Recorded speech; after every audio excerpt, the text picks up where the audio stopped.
ہم کریں گے ہر مظلوم کی حمایت۔ السلام علیکم، میں ہوں حرین فاطمہ اور آپ دیکھ رہے ہیں حمایتی نیوز HD چینل۔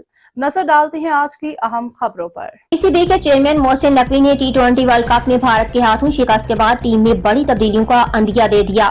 میچ کے بعد صحافیوں سے گفتگو کرتے ہوئے محسن نقوی کا کہنا تھا کہ لگتا تھا کہ کرکٹ ٹیم کا چھوٹی سرجری سے کام چل جائے گا، لیکن بھارت کے خلاف انتہائی خراب کارکردگی کے بعد یقین ہو گیا ہے کہ ٹیم میں بڑی سرجری کی ضرورت ہے۔ انہوں نے کہا کہ پاکستانی کرکٹ اس وقت اپنی سب سے کم درجہ کی پرفارمنس پر ہے۔